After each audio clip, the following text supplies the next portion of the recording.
हमारी संस्कृति, हमारे संस्कार सदा रहे हमारे साथ।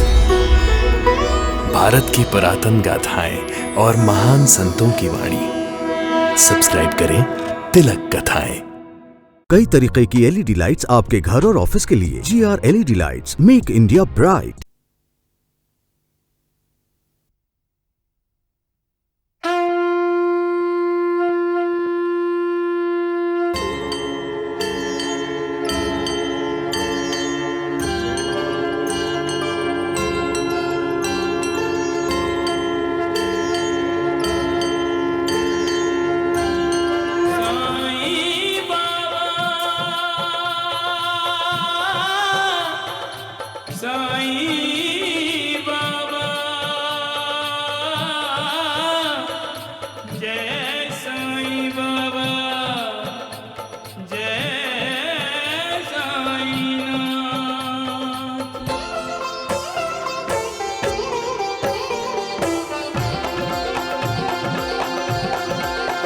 साईं राम साईं श्याम दुख भंजन तेरु नाम। साईं राम साईं श्याम दुख भंजन तेरु नाम। हे साईं नाथ तेरे आने से, हे साईं नाथ तेरे आने से हुआ धन्य ये धरती धाम धाम। साईं राम साईं श्याम दुख भंजन तेरु नाम।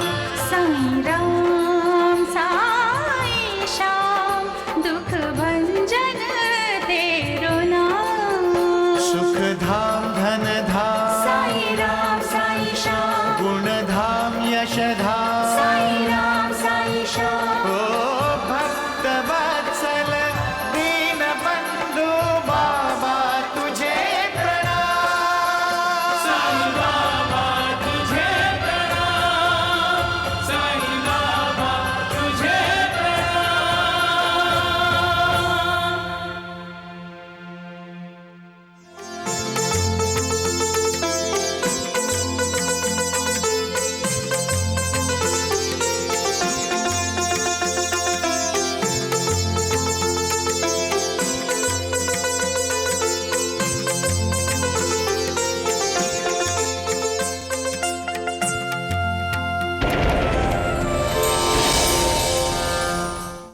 जिस घर में तुम्हारे लिए कोई जगह नहीं है शकू, उस घर में मेरे लिए भी कोई जगह नहीं है। मैं वो घर हमेशा हमेशा के लिए छोड़ आया हूं। तुम दोनों हमारे साथ नांदेड़ चलो। आप रोको, आप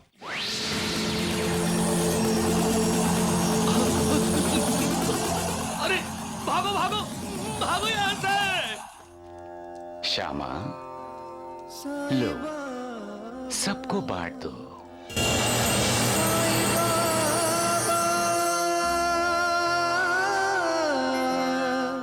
तुम्हारी इतनी हिम्मत, तुम मुझ पर हुक्म चलाओगी? बिल्कुल चलाऊंगी। मैं इस घर की बड़ी बहू हूँ। बड़ी बहू की बच्ची।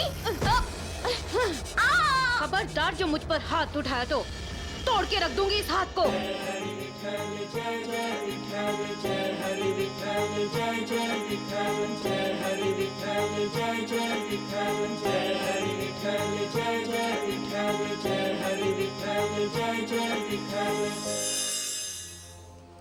भालसापति, तुम जानते हो साईं बाबा इसे द्वारिका माई क्यों कहते हैं?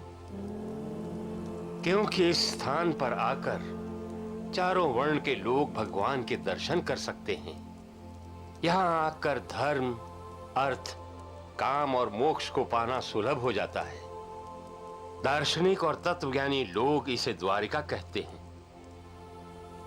साईं बाबा की ये द्वारिका माई कृष्ण की द्वारिका है, पंढरीनाथ की पंढरी है।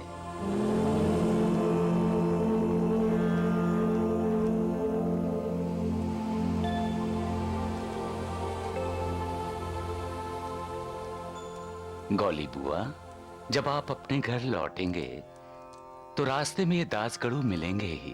तो क्या साईं बाबा दास गनु को भी जानते हैं? आप दासगढ़ू को मेरा एक संदेश दे दीजिएगा कि मैं उसका इंतजार कर रहा हूं। जरूर साईनाथ, मैं आपका ये संदेश दासगणु तक जरूर पहुंचा दूंगा।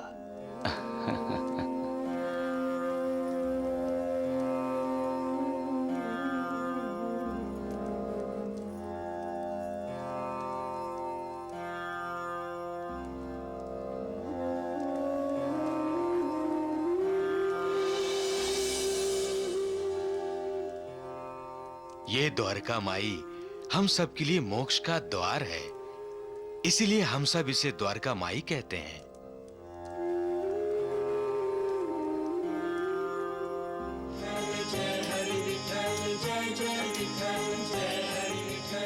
विठ्ठल विठ्ठल विठ्ठल विठ्ठल। प्रणाम। प्रणाम। गौली बुआ, मैंने आपको नहीं गधे को प्रणाम कहा है।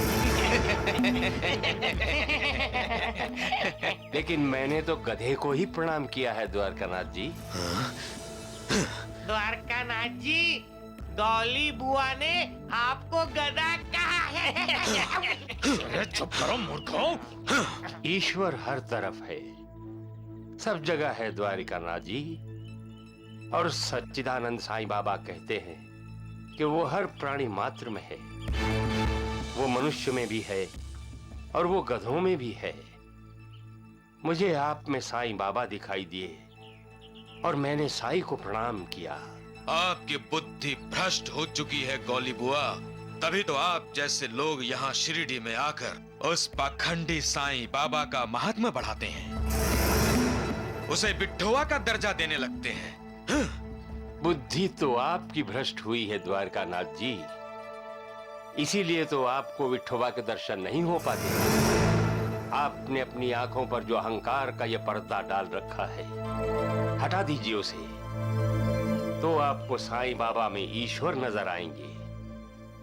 वैद्य जी, आप तो दूसरों की नाड़ी परीक्षा करके उनका इलाज करते हैं, फिर आप खुद कैसे बीमार हैं? वैद्य जी, जिस साईं बाबा के सामने आपको माथा झुकाना है, उन्हीं के सामने अहंकार से सर उठाकर कैसे बोलते हैं आप? जिस साईं बाबा की आपको भक्ति करनी है, उन्हीं को चुनौती देने का दुस्साहस कर रहे हैं। बहुत दुर्भाग्यशाली हैं आप, बहुत ही दुर्भाग्यशाली। विठ्ठला विठ्ठला, पांडुरंगा पांडुरंगा, विठ्ठला विठ्ठला, पांडुरंगा। चलिए वैद्य जी। पांडुरंगा। हाँ हाँ चलिए। चलो।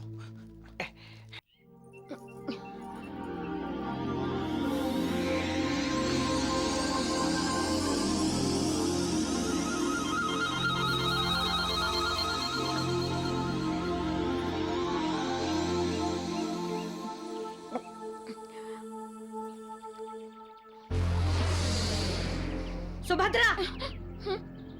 भाभी,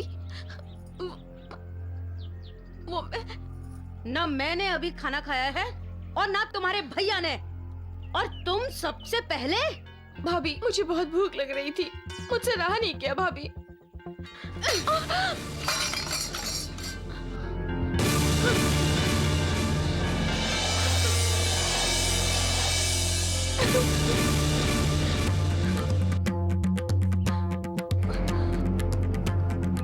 ये क्या किया तूने बहू? सबक सिखा रही हूँ आपकी बेटी को कि जब तक घर के मालिक और मालकिन खाना नहीं खाएंगे, ये खाना नहीं खाएगी। तुम हद से बाहर जा रही हो बहू। तो आप अपनी बेटी को हद में रहना सिखा दीजिए ना। मेरे पति सारा दिन खेतों में मेहनत करते हैं, इसलिए सबसे पहले खाना वो खाएंगे, ये नहीं। इसे भूख लगी होगी, अगर इसने खाना खा लिया तो कौन सा पहाड़ टूट पड़ा? हाँ? वैसे कोंडा जी के लिए खाना रखा है ना?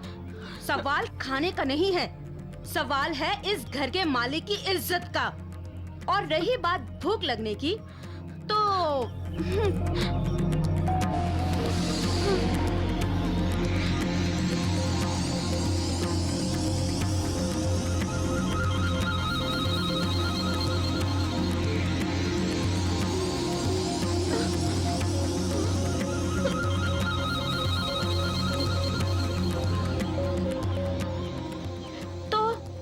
कभी भूख लगे तो तुम दोनों ये मिट्टी खाओ। याद है ना, शकुंतला को भी तुम दोनों ने मिट्टी खिलाई थी जब वो साईं बाबा की उदी मांग रही थी।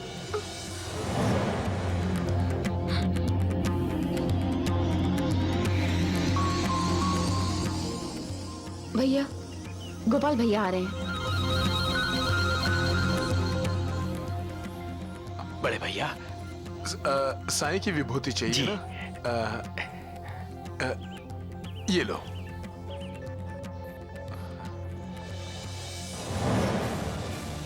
जब मिट्टी खाने से वो नहीं मरी तो तुम लोग भी नहीं मरोगे। पकड़। मेरे और मेरे पति के खाना खाने से पहले अगर तुम दोनों ने कभी भी खाना खाया तो मैं तुम दोनों का वो हाल करूंगी कि सारा गांव थू-थू करेगा तुम पर। समझी? हाँ?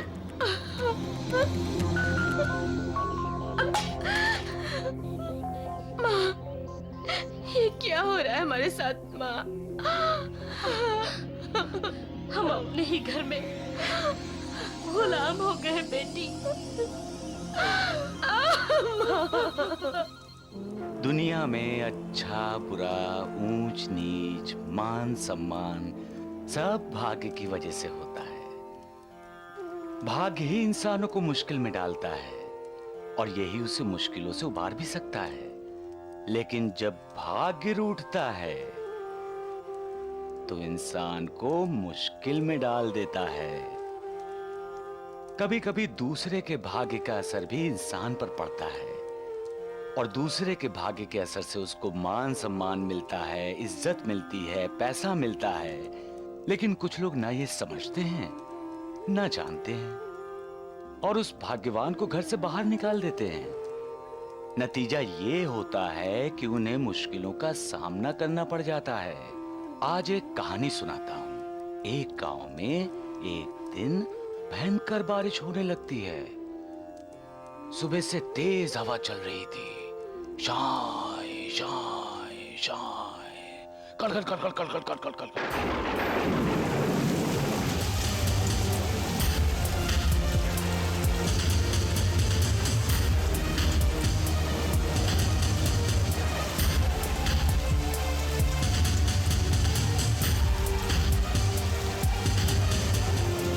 सुबह से शाम हो गई और शाम से रात हो गई, लेकिन बारिश है कि रुकने का नाम ही नहीं ले रही थी। गांव के बाहर जंगल में कुछ लोग थे। बारिश से बचने के लिए उन्हें घने पेड़ की छाया में जाकर खड़ा होना पड़ा।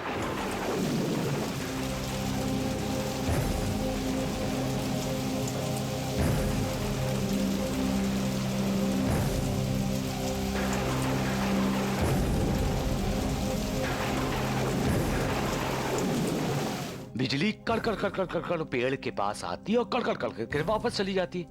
ऐसा 4-5 बार हुआ, लेकिन पेड़ तो गिरा ही नहीं। वो पेड़ के नीचे खड़े आदमियों में से एक आदमी ने कहा, हम में से कोई एक है जो आज मरने वाला है, इसलिए बिजली पेड़ तक आ रही है। अगर हम उसे यहाँ से हटा दें तो हम सब बच जाएंगे, नहीं तो उस बदनसीब के साथ हम सब भी मरेंगे।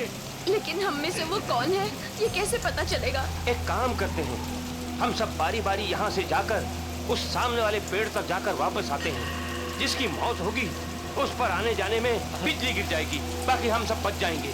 हाँ, ये ठीक है। हाँ हाँ, पहले मैं जाता हूँ।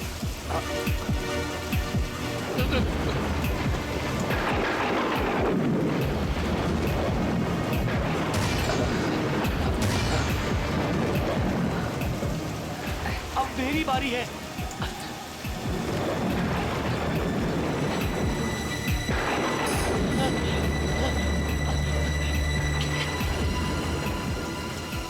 तुम जाओ।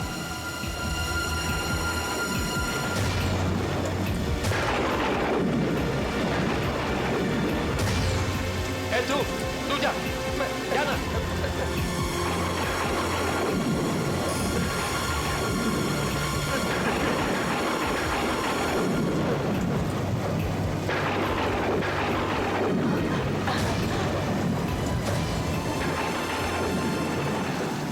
सिर्फ एक लड़की बची थी।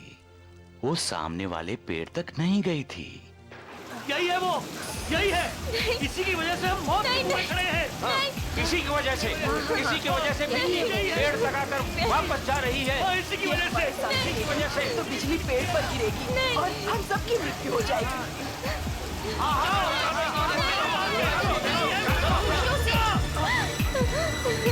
देखा, यही मनहूस है। देखना, देखना, अब बिजली इस पर ही गिरेगी।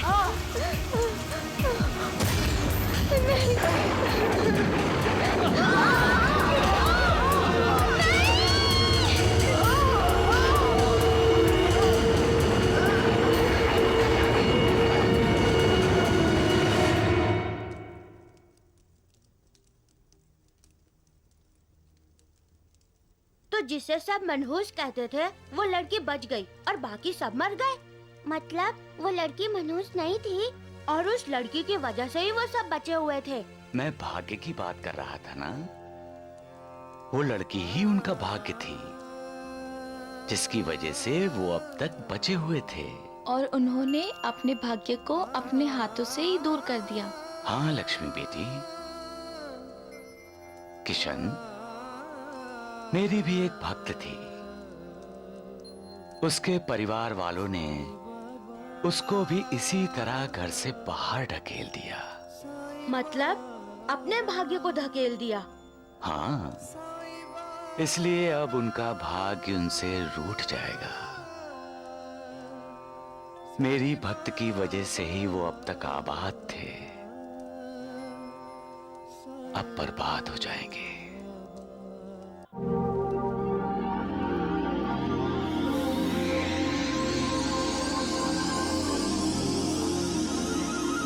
अरे क्या कर रही है माँ जी? अरे सो गई क्या? मैंने आपको बर्तन मांजने को कहा था। आवाज क्यों नहीं आ रही है?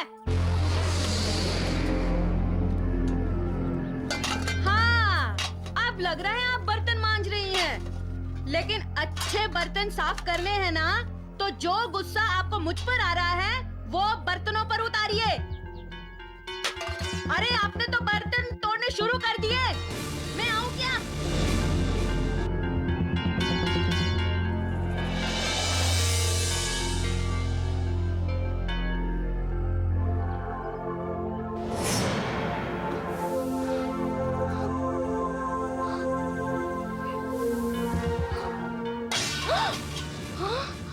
माँ जी, ये क्या?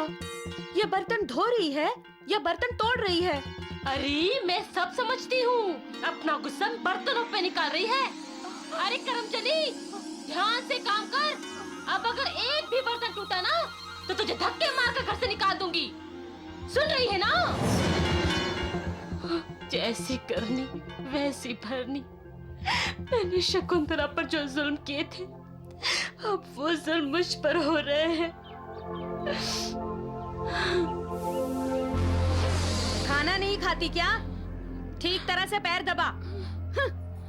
काम की ना काज की, दुश्मन अनाज की।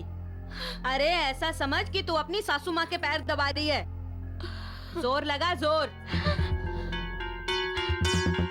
भाभी मैं थक गई हूँ भाभी। क्या कहा?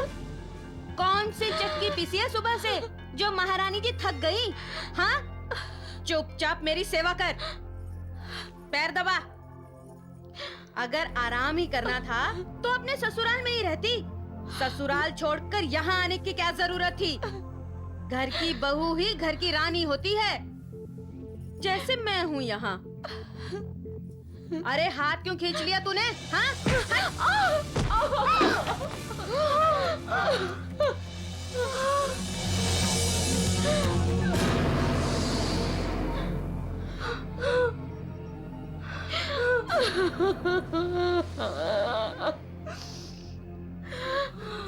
तोड़ दिया मटका।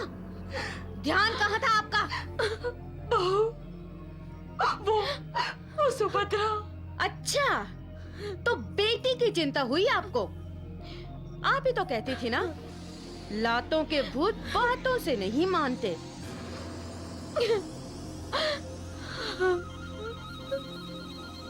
शकुंतला जब आपके पैर सही तरह से नहीं दबा पाती थी तो आप क्या करती थी? याद है ना आपको? तेरे हाथ क्यों रुक गए? ध्यान इधर लगा और ठीक से पैर दबा, नहीं तो मार दूंगी तेरे को। मैंने भी वही किया। ये मनहूस सुभद्रा मेरे पैर सही तरह से नहीं दबा रही थी, इसीलिए मैंने इसे लात मारी और आपने मटका तोड़ दिया।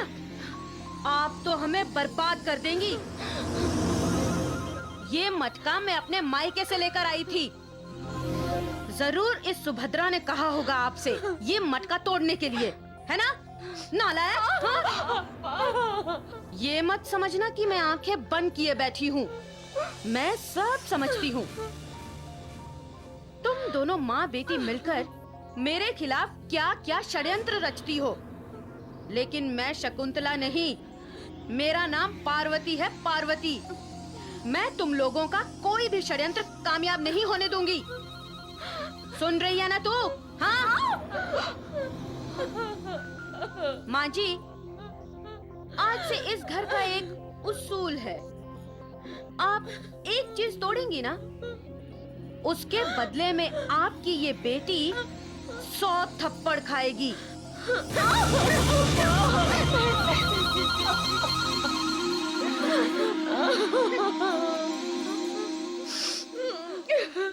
मनुष्य अपने कर्मों से स्वर्ग और नरक का धरती पर ही निर्माण करता है। सत्कर्म उसे स्वर्ग जैसा सुख प्रदान करते हैं और बुरे कर्म उसे नरक यातना देते हैं। याद रखने वाली बात यह है कि जो प्रकाश हमें सूर्य से प्राप्त होता है, वो प्रकाश विश्व भर के समस्त तारे भी मिल जाएं तो नहीं दे सकते। इसी तरह ईश्वर ही है जो आपका जीवन प्रकाशमान करता है। सद्गुरु ही है जो आपको मोक्ष मुक्ति के द्वार तक ले जा सकता है। और आप किसी से दुष्टता नहीं करेंगे, किसी से नफरत नहीं करेंगे। मन की शांति मिलने के बाद आपको साक्षात्कार होगा कि ईश्वर सदैव आपके साथ है। लीजिए।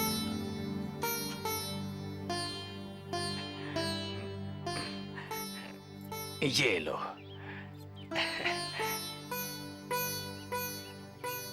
नाना साहब, ये सगुन नायक भी आप ही की तरह भाग्यशाली है। इन्हें साईं बाबा ने हैदराबाद से यहाँ बुलवाया है। अच्छा? नाना साहब, जब मैं हैदराबाद में था तो एक दिन मेरे घर के बाहर एक फकीर आ खड़ा हुआ। भिक्षाम देहि।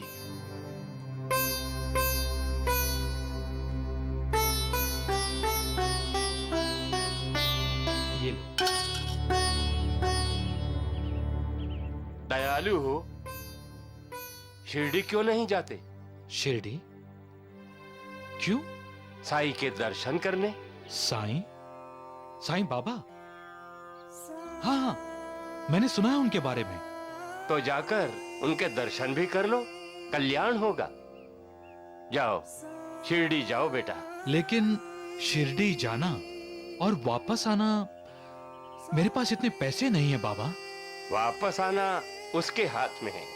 जाओ तो सही, वापस भेजना होगा तो खुद भेजेगा।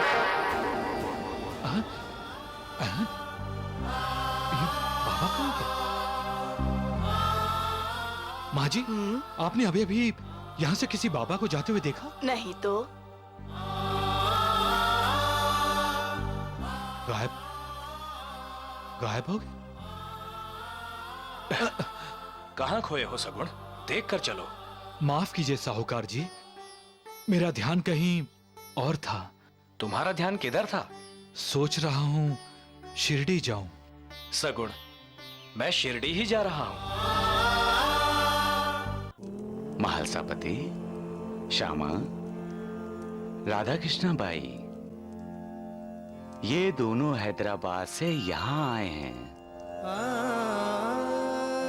साईं बाबा, आपको कैसे पता चला कि ये हैदराबाद से आए हैं? कैसे पता नहीं होगा? मैंने ही तो इनको यहाँ आने के लिए बुलाया है। ये भिक्षा दी थी ना तुमने मुझे, और साहूकार से मिलवा दिया तुम्हें ताकि तुम उसके साथ यहाँ आ सको।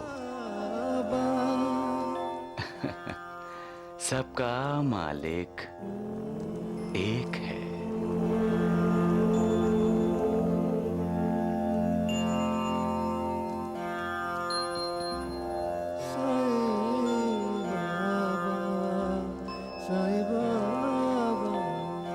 साईं बाबा, सगुण नायक को शिरडी से जाने की इजाजत दीजिए। कैसे इजाजत दूं? पहले मुझे दक्षिणा तो दे। दक्षिणा?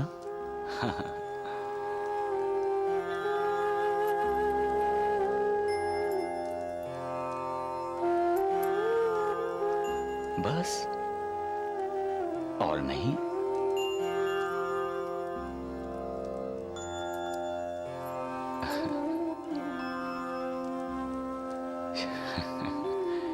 श्यामा, इसकी जेब में और 5 रुपए हैं।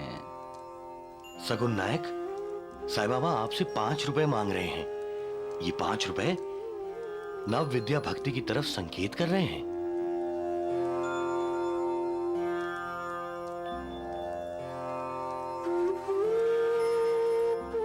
अल्लाह, अब तो सगुन हैदराबाद जा सकता है ना साईं बाबा? अब कैसे जा सकता हूं मैं? मेरे पास तो पैसे ही नहीं है। सगुन अब शिरडी छोड़कर नहीं जाएगा। अब वो शिरडी में ही रहेगा, हैदराबाद में नहीं। लेकिन माधवराव जी, मैं शिरडी में कैसे रह सकता हूँ? मुझे हैदराबाद जाना ही होगा। आप भूल गए हैं सगुन, साईं बाबा ने आपको शिरडी से जाने की आज्ञा नहीं दी है। फिर भी मुझे जाना ही होगा।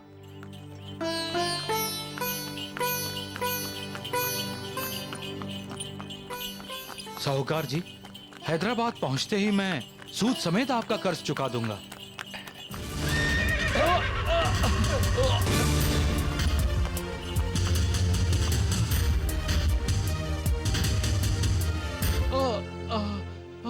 शगुन जी, ये दवा पी लो, तुम्हारा सर दर्द ठीक हो जाएगा। पी लो मीठी है। तुम अब यही रहोगे सगुन, शिरडी में? मैंने कहा था ना, साईं बाबा की आज्ञा ना हो तो कोई भी उनकी आज्ञा के बगैर शिरडी से बाहर नहीं जा सकता। वापस आना उसके हाथ में है। जाओ तो सही, वापस भेजना होगा तो खुद भेजेगा। क्या सोच रहे हो? सोच रहा हूं साईं बाबा के दर्शन कर लूं। देखा राधा कृष्ण माई, मेरे मना करने के बाद भी ये सगुन शिरडी छोड़कर जा रहा था।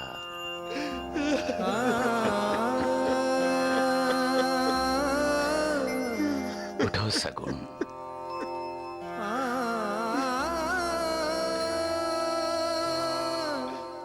अब शिरडी तुम्हारा कार्यक्षेत्र होगा। सगुन शिरडी में ही रहेगा? लेकिन वो यहां करेगा क्या?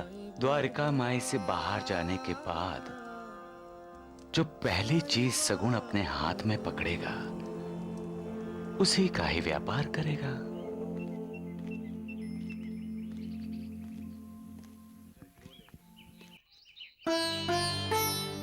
माँ, ये काका साईं बाबा के भक्त है, इसीलिए साईं बाबा ने इन्हें हैदराबाद छोड़ शिरडी में रहने को कहा है।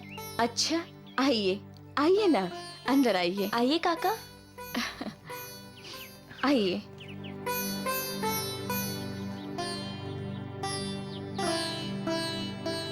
बैठिए, मैं भी आई।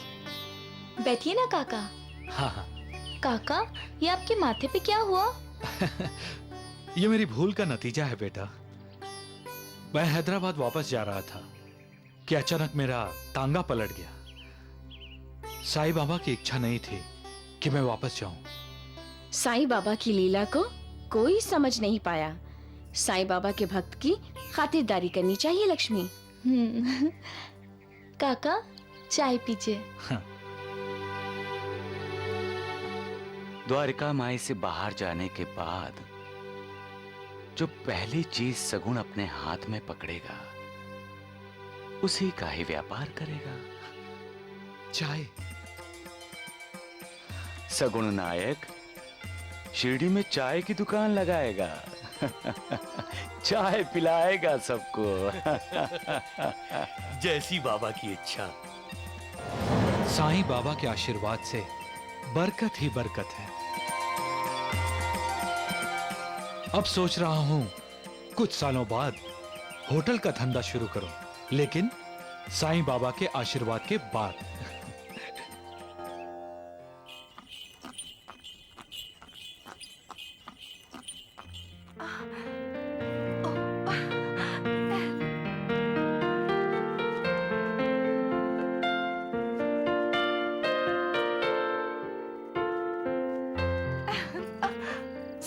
समझ गई। तेरा ये खिला हुआ चेहरा बता रहा है कि गोपाल आ गया। वो भाई साहब आए हैं दीदी। देखो देखो गोपाल, मेरी बीवी हंस रही है। यास्मीन हंसते हुए कितनी सुंदर लगती है।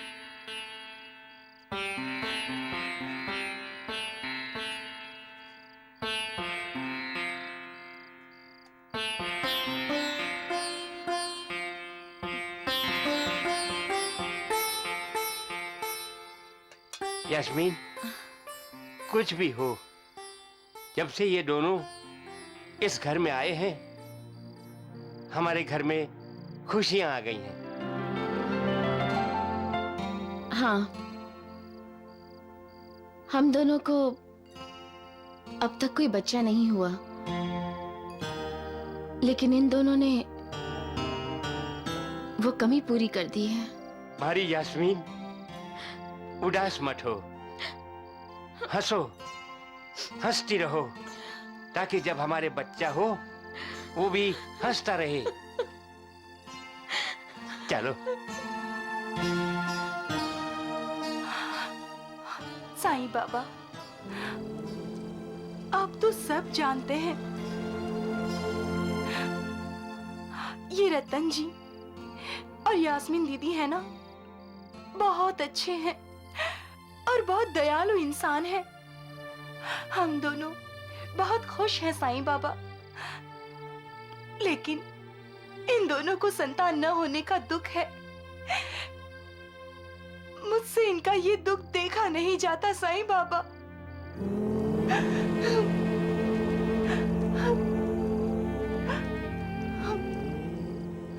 आप तो अनहोनी को होनी कर सकते हैं साईं बाबा, और आप हैं भी कृपालु।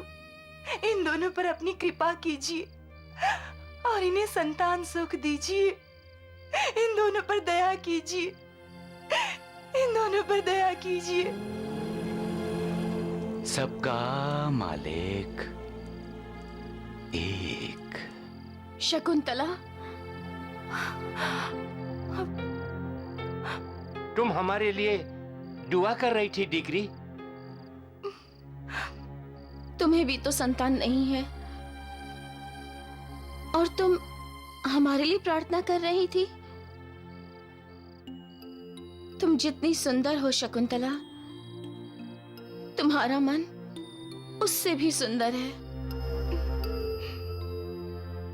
तुम दोनों ने हमारा मन जीत लिया है।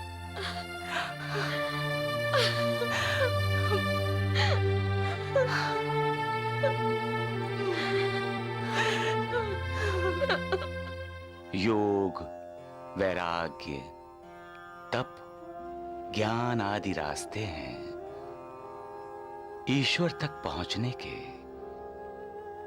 यदि तुम सफल साधक नहीं बन सकते तो तुम्हारा जीवन व्यर्थ है। कोई तुम्हारी कितनी भी निंदा करे, तुम उसका प्रतिकार न करो। यदि कोई शुभ कर्म करने की इच्छा है तो सदा दूसरों की भलाई करो। सबका मालिक एक है। तुम कितनी निष्पाप हो भाईजान। इश इसलिए तो तुम पर इतना प्यार आता है। चलो हटो। अच्छा चलो, आंखें बंद करो। क्यों? मैं कह रहा हूं ना, पता नहीं कल मैं कह पाऊंगा या नहीं। आहो, आजकल आप कुछ अजीब ढंग से बातें करने लगे हो। अच्छा, तो फिर मेरी बात मानकर आंखें बंद कर लो। आंखें बंद कर लो। बराबर भाई, ठीक है। देखो बंद रखना। हम्म, खोलना मत। अजीब बात नहीं। खोलना नहीं, खोलना नहीं कहा ना। नहीं। आंखें खोलो।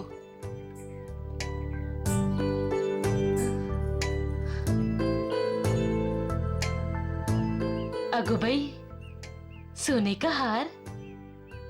आहो, महंगा होगा, है ना? भाईजा, अठौते, कई साल पहले तुमने मुझे कहा था तुम्हें ऐसा हार चाहिए, याद है ना?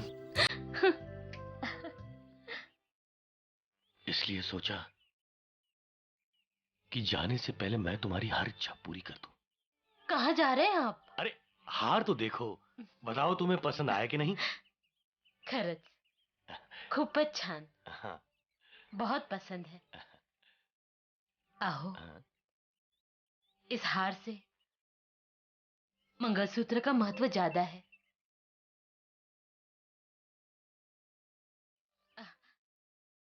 मैं आपके लिए कांदा पोहे और चाय लेके आती हूँ। हाँ?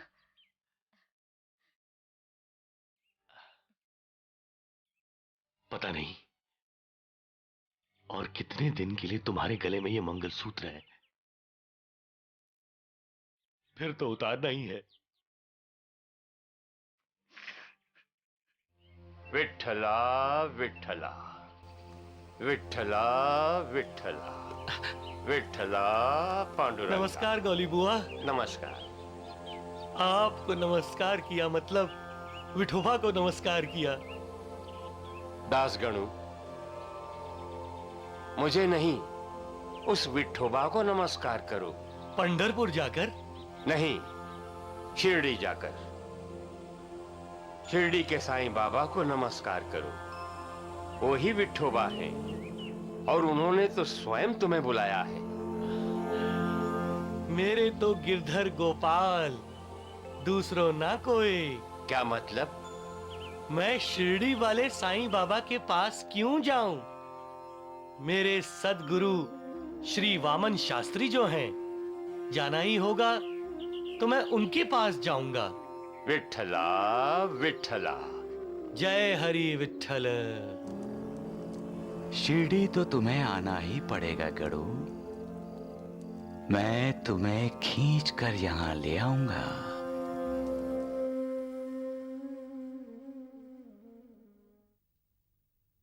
नानी, मैना,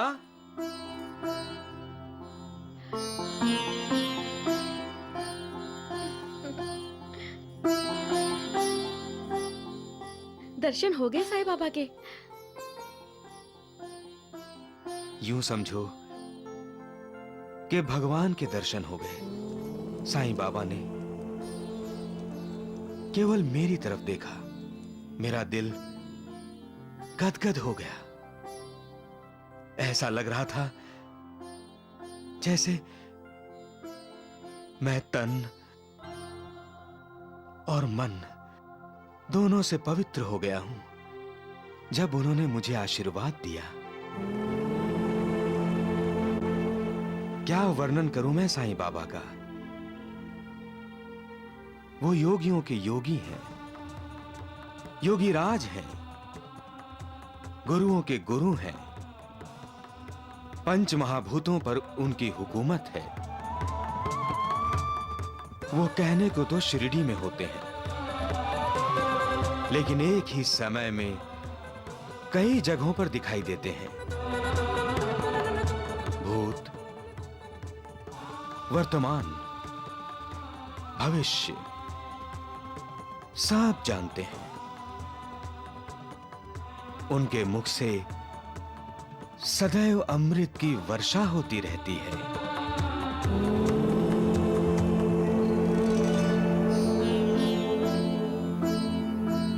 द्वारिका माई में एक पुरानी ईंट है जिस पर साईं बाबा अपना हाथ टेक कर दीवार का सहारा लेकर बैठते हैं और रात को जब बाबा सोते हैं तो उस ईंट पर अपना सर रखकर सोते हैं। किसी ने उनसे उस ईंट के बारे में पूछा तो साईं बाबा ने कहा, ये ईंट नहीं है, मेरा भाग्य है, मेरी जीवन संगनी है ये। इसे अपने पास रखकर मैं आत्मचिंतन करता हूं। मुझे ये प्राणों के समान प्रिय है। लेकिन नाना, साईं बाबा जैसी दिव्य विभूति को एक ईंट जैसी तुच्छ वस्तु के लिए इतनी ममता क्यों? साईं बाबा जैसे करुणा अवतार जब इस पृथ्वी लोक पर अवतरित होते हैं तो लोगों के लिए वो गुण लीलाएं करते रहते हैं। मेरी अपनी सोच है कि साईं बाबा हम सभी को संकेत देते हैं कि मनुष्य जीवन ईंट के समान है। उसे संभालो, सन्मार्ग पर रखो उसे। अगर कुमार्ग पर गए तो टूटने वाली ईंट की तरह जीवन की दशा हो जाएगी। जो सद्गुरु या अन्य किसी आध्यात्मिक ज्ञान की खोज में निकलता है, ईश्वर हमेशा उसकी सहायता करता है। मुक्ति पाने का एकमात्र उपाय है सद्गुरु के श्री चरणों में अटल प्रेम और भक्ति। मेरी ओर अनन्य भाव से देखो तो मैं भी तुम्हारी ओर वैसे ही देखूंगा। इस द्वारिका माई में बैठकर मैं सत्य को उजागर करते हुए कहूंगा कि भव सागर पार करने के लिए शास्त्रों के अध्ययन अथवा साधनाओं की आवश्यकता नहीं है। केवल गुरु पर विश्वास पर्याप्त है। ये जान लो कि गुरु ही करता है, और जो गुरु की महानता से परिचित हो, जो गुरु को हरि, हर ब्रह्मा, इन तीनों विभूतियों को अवतार समझता है, वो धन्य है। सबका मालिक एक है। माँ, चाची, माँ, ये लोग शोर क्यों मचा रहे हैं? पता नहीं क्या हो गया है इन्हें। माँ, क्या हुआ माधवराव जी को? माँ, वो गुरुजी को सांप ने काटा है। क्या? सांप ने काटा है? चलो चलो।